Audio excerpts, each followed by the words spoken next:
Hai, apa khabar semua? Selamat jumpa lagi bersama saya. Okey, tajuk saya pada hari ini ialah Honda EX5 High Power.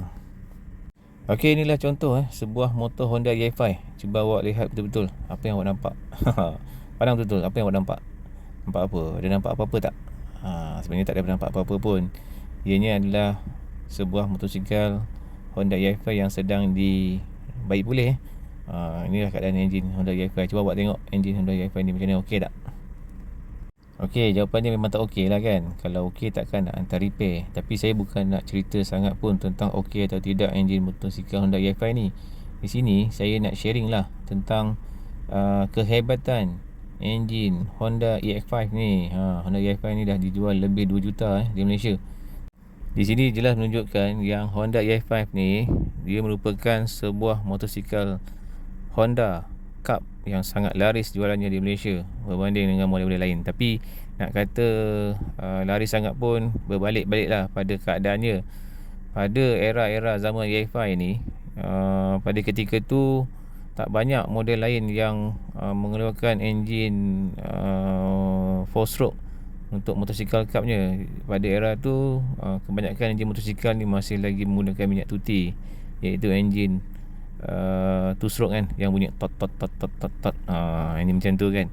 Tapi Honda EX5 ni dah 4 stroke kan. Ini 4 stroke, bunyi dia lagi lembut kan, dan asap dia kurang. Tapi walaupun begitu, walaupun enjin 4 stroke Honda EX5 ni tak begitu pick up lah banding dengan motosikal 2 stroke tu, tapi walau bagaimanapun motosikal Honda EX5 ni masih lagi diminati sebab ketahanan enjin dia. Jadi kalau kita tengok balik pada ketahanan enjin Honda EX5 ni, sebenarnya dia mendapat julukan sebagai motosikal high power adalah ada satu model Honda EX5 kan, selepas Honda EX5 yang pertama dulu, yang 5 star tu. Lepas tu pada stiker tu ada tulis perkataan high power. Jadi disebabkan karakter enjin ni telah terbukti memang high power sebenarnya. Kalau kita ambil kira dari segi dia punya saiz enjin dia kecil je, dan saiz piston untuk enjin 100cc ni awak bayangkanlah, dia tak besar mana pun. Dia hanya besar sedikit daripada bola pimpong tu.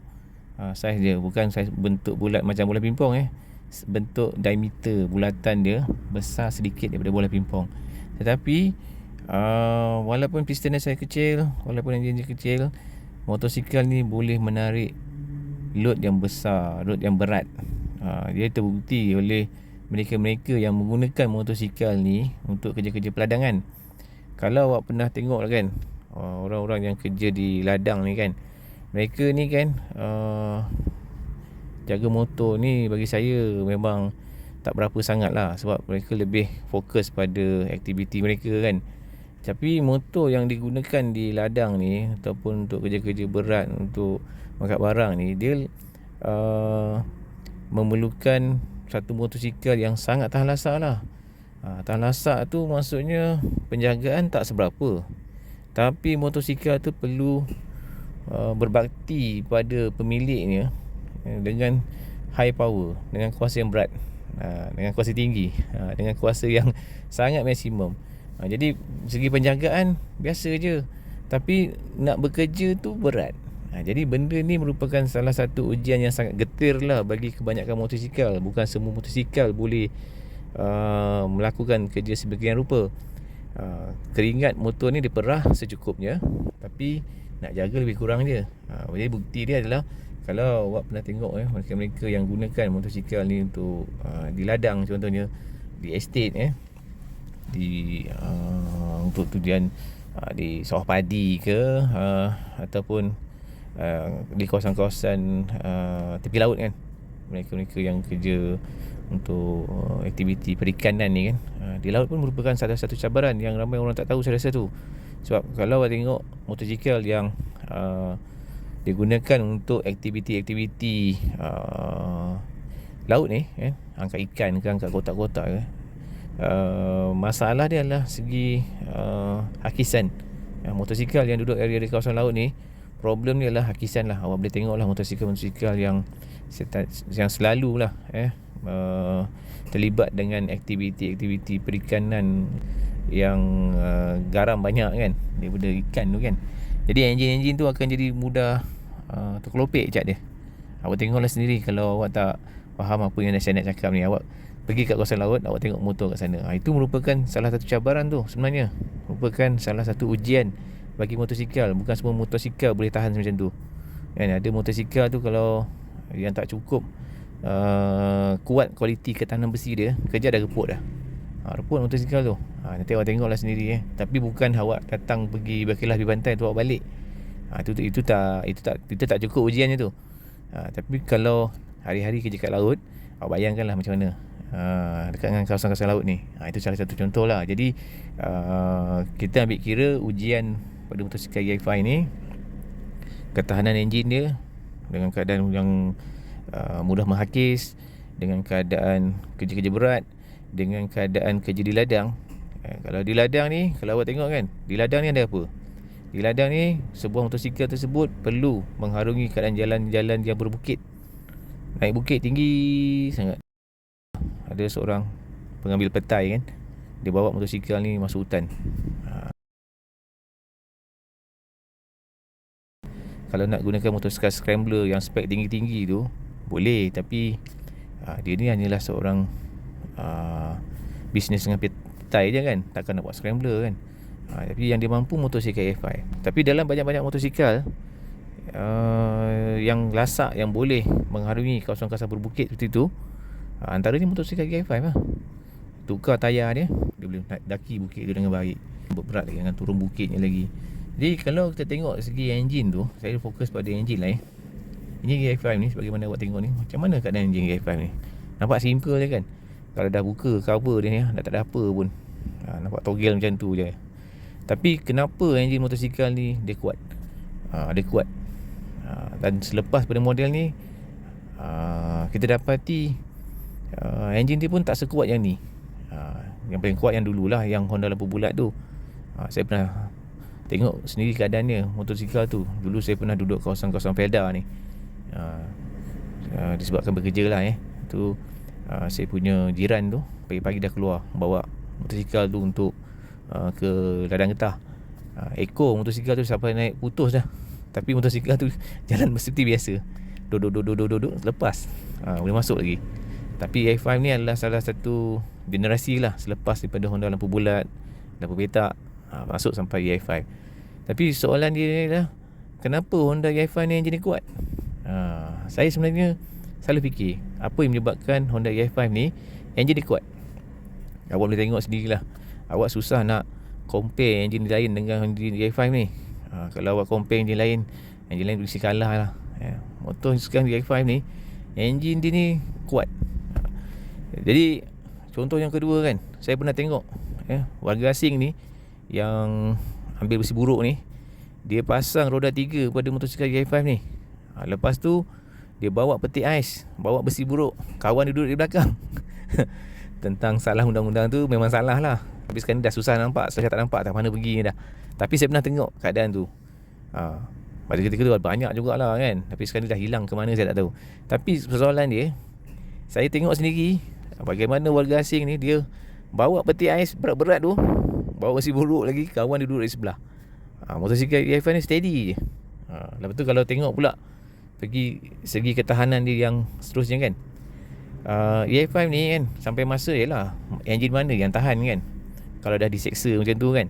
Tapi walaupun enjin motosikal EI5 ni telah ada antaranya yang rosak tu, dia punya muffler tu dah bocor dah, lubang-lubang. Lepas tu minyak dekat head tu dah basah semua dah kan.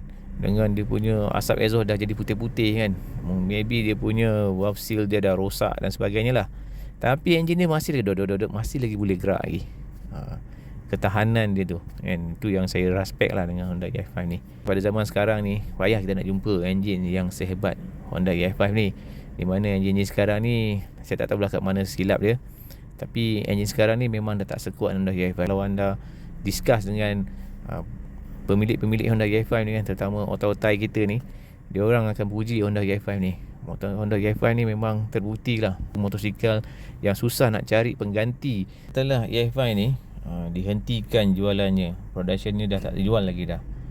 Ramai jugalah yang sedih sebab motosikal yang sehebat Honda EFI ni dah tak dijual lagi dan diganti oleh model yang baru. Okey, baiklah, di sini saya nak sharing kepada anda tentang apa yang saya lihat lah pada pandangan peribadi saya lah terhadap Honda EFI ni. Apa yang menyebabkan Honda EFI ni dianggap sebagai high power? Pada pendapat saya, high power bagi Honda EFI ni, kita tak boleh ukur daripada segi CC dia, tapi kita kena tengok dia punya CC ni yang rendah ni, tapi dia boleh melakukan kerja-kerja berat. Jadi apakah menyebabkan enjin EFI ni walaupun dia kecil tapi dia power? Awak pernah terfikir tak pasal perkara tu? Bentuk enjin ni sama je dengan motosikal lain. Kalau awak biasa buka motosikal kan, motosikal cup ni sama je. Clutch duduk sebelah kanan, magnet duduk sebelah kiri. Kalau awak biasa buka benda tu, simple je lah kan benda tu. Dia punya kedudukan tu tak jauh beza. Dia punya oil pump duduk sebelah kanan, sebelah kiri tu magnet kan, magnet dengan rantai kecil. Kalau awak biasa buka motor, benda tu tak boleh lari lah. Benda tu hampir sama bagi setiap motosikal. Tapi Honda EFI ni enjin dia kecil, konsep enjin sama, nak buka dia pun sama dengan kebanyakan motosikal cup lah nak buka. Tapi apa yang menyebabkan enjin EFI ni power? Saya sebenarnya ada 2 poin lah kat sini yang saya nak sharing kepada anda lah. Apa yang menyebabkan EFI ni power pada pandangan saya?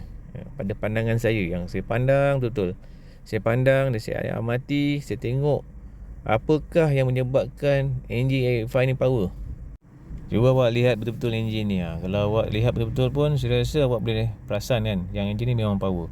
Tengoklah keadaan body motosikal ni dah nak reput dah, tapi enjin ni steady je macam tu walaupun keadaannya kotor kan. Itu dari segi luaran lah, tapi dari segi dalaman dia. Jadi hari ni saya nak kupas 2 poin penting, iaitu apakah yang menyebabkan enjin motosikal EFI ni dia power pada pandangan saya lah. Pandangan saya ni mungkin tak sehebat pandangan awak lah. Pandangan awak lagi hebat lagi lah pada saya. Awak mungkin boleh mengkaji benda ni dengan lebih dalam. Tapi walaupun mana pun saya nak sharing jugalah apa yang saya nampak terhadap faktor yang menyebabkan enjin EFI ni dia power. Power tau, high power. Okey, dari pengamatan saya kan, ada 2 poin. Poin yang pertama, kenapa enjin Honda EFI ni power? Pertama sekali kan, pada pandangan saya lah, yang ada sikit lah pengalaman, ciput je pengalaman saya, sikit je pengalaman. Pertama sekali ialah dia punya valve guide. Valve guide enjin Honda EFI ni tak sama dengan valve guide daripada motosikal lain. Valve guide untuk motosikal Honda EFI ni, cuba awak tengok dalam gambar ni, cuba pandang betul. Apa beza dia? Beza ni ialah valve guide dia ni bentuk seperti payung. Di bawah ni ada getah. Apakah tujuan payung, apakah tujuan getah tu? Pada pendapat saya saya bukan jurutera yang buat benda ni. Jadi pada pandangan saya kan, kenapa enjin dia power, dengan membuat valve guide seperti ini, compression yang berlaku dalam pembakaran enjin tu sukar untuk keluar. Cuba awak tengok valve guide yang satu lagi ni. Okey, ini adalah valve guide daripada motosikal lain. Apa beza dia dengan EFI tadi? Beza dia adalah yang ni ada tak dia punya seal di bawah? Tak ada kan? Dia hanya ada satu ring saja kan. Jadi ring tu dia tutup pada bahagian slot tu. Jadi bila kita ketuk valve guide ni, dia hanya stop saja kat situ. Jadi bila kita pasang pada enjin motosikal, memanglah logiknya tak mungkin compression terkeluar sebab dah memadai dengan ring yang ada tu. Tapi ring yang ada ni sebenarnya masih ada leakage lagi, pada pendapat saya lah. Tapi kalau yang untuk yang EFI ni, cuba tengok betul-betul. EFI ni, valve guide dia, bawah dia ada satu seal, O-ring high pressure punya seal. Ini yang dia punya spare part kan. Saya tak pastilah original ke tidak. Tapi kalau you gunakan exactly original, awak bayangkan kuat ke tak kuat. Jadi valve guide ni, dia dipasang pada bahagian cylinder head. Dia digunakan untuk seal valve kita tu yang bergerak turun dan naik tu, supaya compression yang berlaku di dalam ruang pembakaran tu tak keluar sampai ke cylinder head. Compression ni kalau dah bocor, awak akan dapatilah Itu yang head awak selalu jadi basah kan. Awak ingat gasket dia rosak. Tapi kalau ikut pendapat saya kan, kenapa awak punya head selalu basah, dia ada kaitan dengan valve guide ni yang dah rosak. Bila compression tu menolak, dia akan menolak awak punya cover valve tu. Bila compression dia bocor, nanti dia akan menyebabkan basah kan, akan menyebabkan minyak tu terkeluar. Bila dah terkeluar, biasanya kita ni tukar je dia punya gasket tu, gasket pada penutup valve tu. Tapi sebenarnya bila gasket tu selalu bocor, itu adalah salah satu petanda lah, kalau ikutkan segi pengalaman saya lah, itu adalah salah satu petanda di mana valve guide kita dah rosak. Compression tu dah terkeluar. Bila dia keluar, compression tu tinggi sebenarnya, dia akan tolak sekali dengan kita punya minyak tu. Sebenarnya dia tak mampu ditanggung oleh kita punya gasket untuk penutup valve tu. Itu adalah salah satu contoh lah yang saya ingat lah. Kalau saya tersalah, saya mohon maaf. Jadi poin yang pertama iaitu valve guide. Valve guide untuk Honda EI5 ni memang sangat-sangat excellent buatan dia. Dan selepas daripada model ni, saya tak jumpa lagi dah valve guide yang sama ataupun setanding dengan Honda EI5 ni. Saya ni bukannya seorang mekanik jadi saya tak jumpa lah valve guide yang sama dengan Honda EI5 ni. Mungkin kalau awak seorang mekanik, awak akan jumpa lah. Sebenarnya bukan EI5 saja, ada model lain pun gunakan bentuk yang macam ni juga. Itu saya tak tahulah. Tapi daripada pengamatan saya, daripada apa yang saya lihat, daripada motosikal yang saya pernah buka, saya tak pernah jumpa sebuah motosikal yang valve guide dia sehebat motosikal enjin Honda EI5 ni. Jadi sebab tu saya katakan Honda EI5 ni hebat, disebabkan salah satunya adalah valve guide dia yang sangat hebat, dia punya segi design dia dan kenapa dia buat macam tu. Okey, poin yang kedua. Poin yang kedua ni pendapat juga ni, bukan fakta, pendapat. Fakta lain. Adakah saya ni bermain dengan persepsi? Saya tak tahulah. Tapi saya bukan seorang engineer.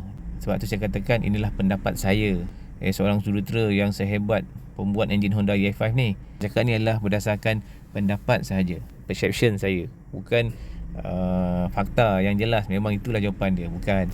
Saya tak sehebat tu. Saya ni hanyalah insan biasa saja. Cuba-cuba lah, tapi saya nak sharing kepada anda kan, betul atau tidak lah. Tapi saya bukanlah sehebat mereka tu. Okey, poin yang kedua, kenapa enjin Honda EI5 ni power? Okey, dari pemerhatian saya kan, kalau awak buka cover enjin yang sebelah kanan ni, di dalam tu ada dua clutch lah. Pertama awak akan jumpa auto clutch, yang kedua akan jumpa clutch lah, clutch ni, clutch plate ni, mangkuk clutch ni. Kalau awak buka enjin ni, awak akan jumpa mangkuk clutch. Awak nampak tak benda ni? Okey, benda ni, cover ni, saya tak tahu apa nama dia. Saya ni, itulah saya cakap tu, saya ni bukan seorang mekanik. Tapi saya ni boleh cakap benda ni je. Kalau awak tengok dalam buku manual tu ada nama dia ni. Kat situ nanti ada nombor. Tu awak tengok nombor tu apa nama dia, ada sebutan dia. Tapi saya tak sehebat tu sebab saya ni cakap berdasarkan apa yang saya tengok je. Okey, benda ni, cover mangkuk clutch ni, kan, cover ni, pada pandangan saya lah, dia ni bukan sebarang cover tau. Cover ni pada pendapat saya, ianya sangat berguna bagi memastikan bahan pelincir sentiasa bertakung pada clutch tu. Jadi untuk motosikal Honda EI5 ni, clutch dia adalah clutch basah, clutch dia terendam sama-sama minyak. Jadi apabila benda ni ada, sewaktu clutch ni berpusing, percikan minyak tu takkan terus merebak, tak tentu pasal lah. Dia akan bertakung pada bahagian mangkuk tu. Jadi saya fikir salah satu perkara yang menjadikan enjin motosikal ni dia power adalah disebabkan oleh sistem pelinciran pada clutch motosikal ni dibuat sedemikian rupa. Jadi cover untuk mangkuk clutch ni saya pun tak pernah jumpa pada motosikal lain yang saya pernah overhaul lah. Mungkin ilmu saya setahun jagung. Macam saya cakap tadi, mula-mula tadilah, awak seorang mekanik, awak dah jumpa dah pun ada motosikal yang ada macam ni. Itu memang saya tak boleh kata apalah. Saya memang akui lah, awak lebih hebat daripada saya. Tapi yang saya jumpa lah, daripada pengalaman saya, saya tak jumpa motosikal yang ada cover clutch seperti ini. Awak tengok gambar Rajah ni, yang saya tunjuk ni, saya tak jumpa macam ni. Jadi part yang berguna ni hanya ada pada enjin Honda EI5 saja. Motosikal lain saya tak jumpa. Tapi saya ni bukanlah sehebat awak, engkel semua tu kan, yang buka motosikal dalam sebulan berapa kali buka kan, overhaul kan. Saya ni buka sesekali je. Tapi saya memang perasan benda ni ada pada enjin Honda EFI. Jadi yang kerja pada ni adalah sistem pelinciran pada clutch tu akan jadi lebih baik. Sebab dalam enjin ni, kalau awak pernah tengok video kan, apabila enjin running, minyak enjin kita ni akan bersepah-sepah ni, bersepah-sepah, terpercik sana terpercik sini untuk melicinkan bahagian-bahagian mekanikal dalam enjin. Jadi bagaimana dia nak kawal minyak yang terpercik tu, supaya fokus pada pelinciran pada clutch. Jadi inilah design dia yang ada dalam enjin Honda EFI. Sebab tu enjin Honda EFI ni dia lasak, dia tahan lasak. Dia daki bukit, bawa barang berat kan. Jadi kenapa dia punya enjin tu tak mudah rosak, slip dia kurang. Salah satu sebabnya sistem pelinciran pada clutch tu dibuat dengan sempurna. Dengan adanya benda ni, dia takung minyak tu. Itu pada pandangan saya lah. Saya ni bukan engineer, yang saya boleh kata setakat tu je. Okey, rasanya inilah dua perkara yang saya boleh sharing pada anda. Apakah yang menyebabkan Honda EFI ni enjin ni strong, Tapi selain tu, kualiti besi pun salah satu faktor jugalah. Kualiti besi ni susah nak cakap, sebab besi ni dia ada formula dia macam mana nak buat, nak jadikan dia kuat. Macam mana awak tengok crane lah kan, yang awak tengok macam mata pancing kat crane tu, benda tu adalah teori besi tu. Bukan senang nak buat crane punya hook tu, dia punya hook tu pun ada dia punya kiraan tu. Tapi saya tak sampai ke situ lah. Cuma nak terangkan, besi ni ada formula dia. Maybe ramuan yang digunakan untuk buat besi Honda EFI ni pun special. Itu pun salah satu faktor. Okey lah, rasanya setakat ni dulu lah discussion kita tentang kenapa enjin Honda EFI ni high power dan dia kuat. Walaupun penjagaan terhadap motosikal ni jaga biasa-biasa je, dan dia sangat terbukti lah bagi mereka-mereka yang menggunakan motosikal ni untuk tujuan-tujuan mengangkat benda yang berat, untuk tujuan-tujuan melakukan kerja. Dia memang terbukti lah. Memang terbukti. Susah nak challenge enjin 100cc tapi dia high power seperti Honda EFI ni.